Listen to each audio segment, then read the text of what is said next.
La que sigue. Se va a formar la placa neural en forma de zapatilla y esta placa neural es la que se van a empezar a elevar sus bordes.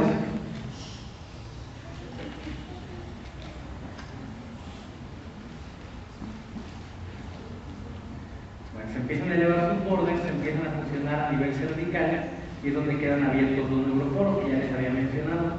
Cuando esto se cierra, en la parte donde se cierra el tubo van a quedar unas células que no formarían parte del tubo, digamos que quedan como volando a los lados del tubo, que serían las células de la cresta neural.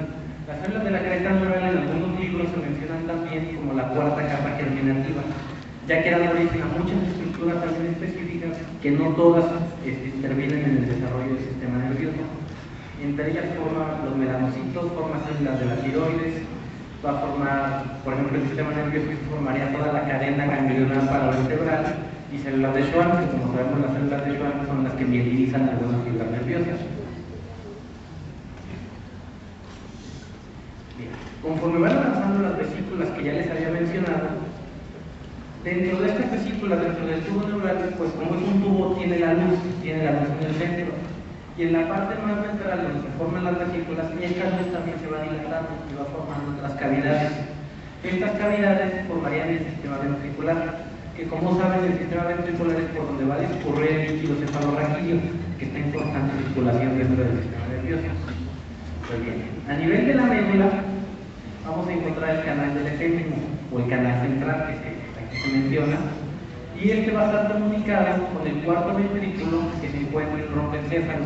El romboencéfalo empieza a adelgazar su techo y se va a formar el cuarto ventrículo. Posteriormente, el cuarto ventrículo se va a continuar con el acueducto de Silvio, que se encuentra en el mesencéfalo, y este a su vez va a estar comunicado con el ventrículo, con el tercer ventrículo o el ventrículo medio, que lo vamos a encontrar en el diencéfalo. Este ventrículo medio, el diencéfalo, se comunica con los ventrículos de los telecéfalos que van formando los dos hemisferios cerebrales para comunicarse con las dos cavidades correspondientes de estos, que serían los ventrículos laterales a través de los agujeros interventriculares de Monro, que es la comunicación entre el diencéfalo, entre la estructura del diencéfalo, que es el tercer ventrículo, y los ventrículos laterales. Antes de pasar a lo demás, vamos a hablar un poco de la histogénesis del sistema nervioso. Si tomáramos el tubo neural y le hiciéramos un corte transversal, una rebanada, veríamos esta imagen.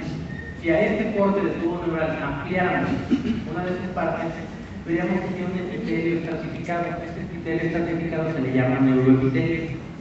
El neuroepitelio va a sufrir una serie de procesos en los que las células van a empezar a migrar desde la membrana limitante externa, o de la parte más exterior del tubo, y conforme van migrando, van sufriendo una serie de divisiones mitóticas. Cuando sufren esa serie de divisiones mitóticas, regresan, vuelven a migrar, y de aquí vuelven a entrar en otra división mitótica y pueden seguir siguiendo sus divisiones mitóticas. Sin embargo, aquí pueden tomar dos caminos. Pueden seguir con las divisiones mitóticas, seguir el ciclo de reproducción, o pueden tomar otro camino por el que formarían los linajes celulares. Los linajes celulares serían dos. A través de esta serie de divisiones mitóticas se nos formarían se formarían una célula progenitora bipotencial conforme ocurren estas divisiones mitóticas. La célula progenitora bipotencial puede tomar el linaje neuronal o el linaje glial. El linaje neuronal, como su nombre lo indica, va a formar a las neuronas. Primeramente va a formar, como ven en la imagen, se formaría un neuroblasto apolar, es decir, que no tiene ningún tipo de prolongaciones. Este neuroblasto apolar va a tener posteriormente dos prolongaciones y se llamaría neuroblasto bipolar. A partir de aquí se diferenciaría de un neuroblasto multipolar con muchas prolongaciones citoplásmicas, pero una de estas prolongaciones empezaría a tener un crecimiento más rápido y más acelerado. Se formaría el cilindroide o el axón. El resto de las prolongaciones empezaría a ramificarse y formaría las dendritas. Entonces es el neuroblasto bipolar el que nos daría origen a la neurona madura. El otro linaje celular va a ser el linaje glial, que puede tomar tres caminos principales. La célula progenitora 0,2A, que nos va a dar lugar a los oligodendrocitos y a los astrocitos tipo 2.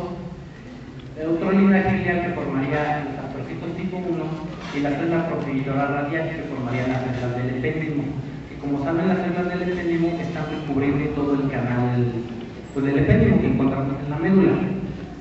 Otro tipo de células que serían las células de la microglia, que tienen una función fagocítica después de algún tipo de daño celular, no provienen del tejido del ectodermo, van a provenir del mesodermo, van a aparecer hasta que los vasos sanguíneos del sistema cardiovascular penetran el sistema nervioso.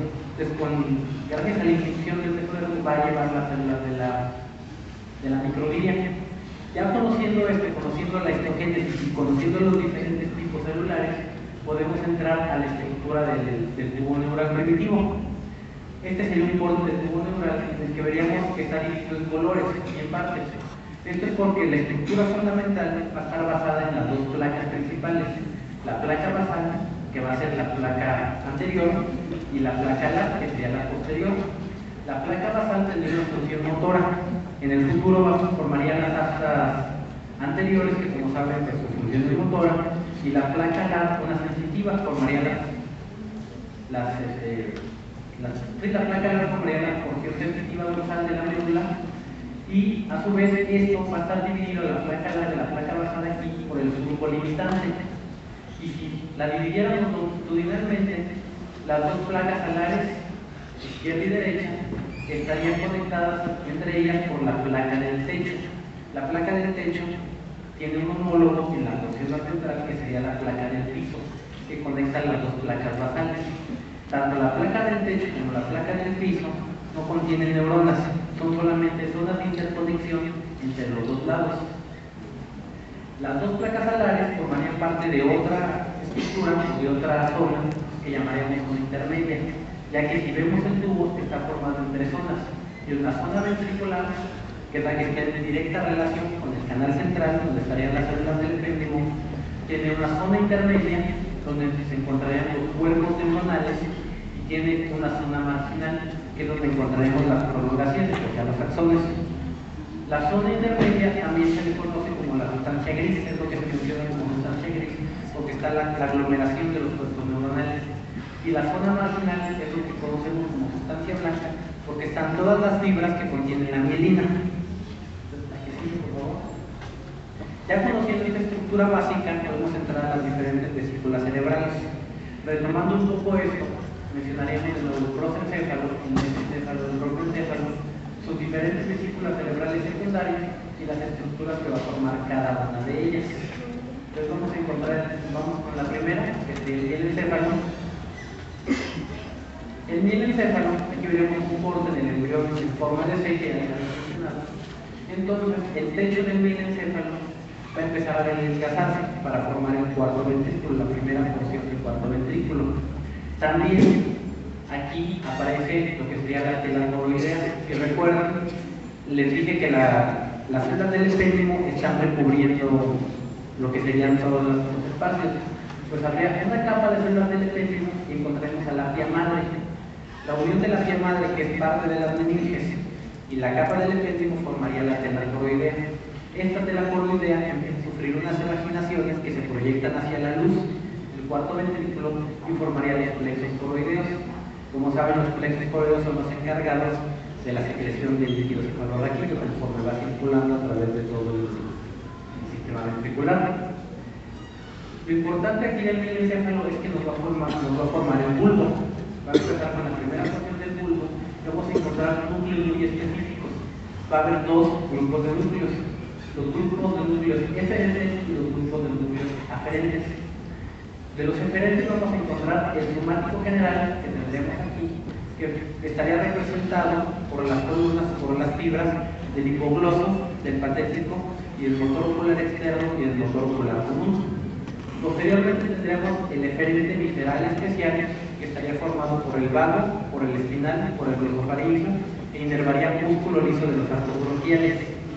Y el eferente visceral general inervaría músculo respiratorio, el músculo liso de aparato respiratorio y de aparato gastrointestinal.